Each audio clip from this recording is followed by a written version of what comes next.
Welcome to the View and Do 3.1, the first View and Do for the familiar essay.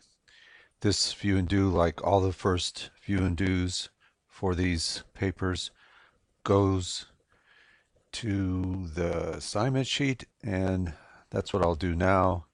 Um, Click on this link and you'll go to it. You'll also find the assignment sheet link in the course content in D2L.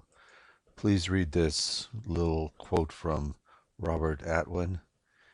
And then here are the internal bookmarks that you can find particular sections of this essay.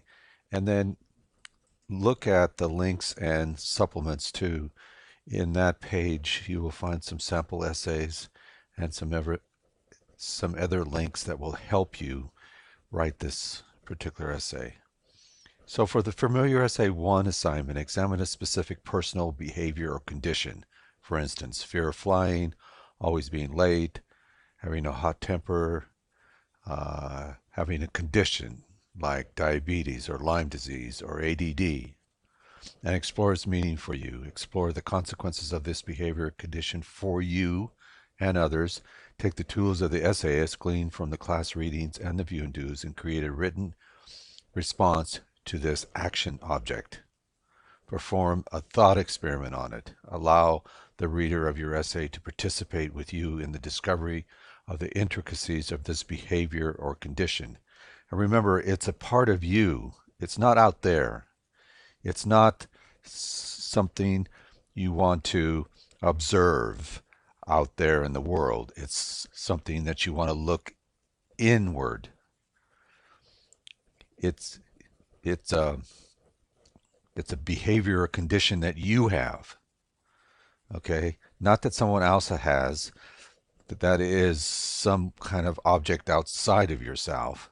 It's something that you exhibit, some kind of behavior or condition that you have. Okay, so title your essay using the conventional practice of indicating the subject of the essay with the prepositions of or on, as in of gentleness or of on greed. Pay attention to structuring your essay. Okay, do something other than this kind of linear narrative, and we'll be talking more about that. The paper format. The paper should be 4 to 5 pages, 1,500 words. I will not read your essay, and it will not be accepted if you do not reach the page limit with your rough draft. So make sure that you keep that in mind. Let's go back to the view and do and look at the examples here that I have concerning the topics. So note, think of a habitual behavior or condition, something that you can't help doing, something that you do to excess, can't or won't control, an obsession, a fear, a ritual activity, a passion, an excuse me, an overwhelming desire, a medical condition, etc. Please, nothing too kinky.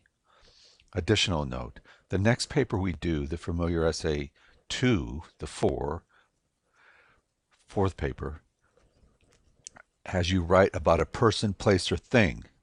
Do not confuse the two assignments. This first familiar essay asks you to concentrate on a behavior and not an experience where you might exhibit this behavior.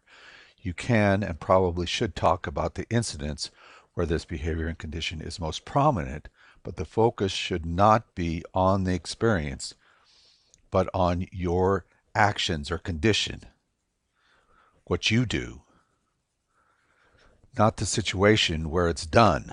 Okay? This essay basically asks you to look inward into yourself, whereas the next assignment asks you to look out into the world. Okay, so here are some examples that I want you to consider. A person who's chronically late, a clean freak. Say you have a birthmark on your face. This basically controls various parts of your life.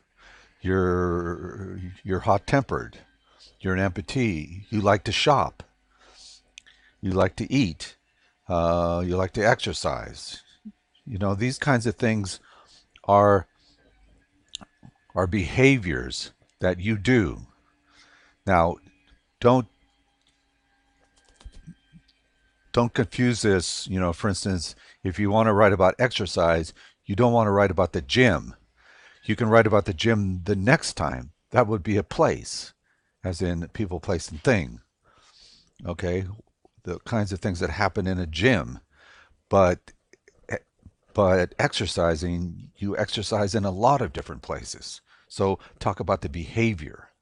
Okay, all right. So make sure that you come up with an appropriate topic. There have been problems with this, and I don't want you to get to the point where you've written your rough draft and it's not to the topic. So if you have any questions, email me to ask me whether a particular topic is appropriate or not, and I will help you. Okay? All right, thanks.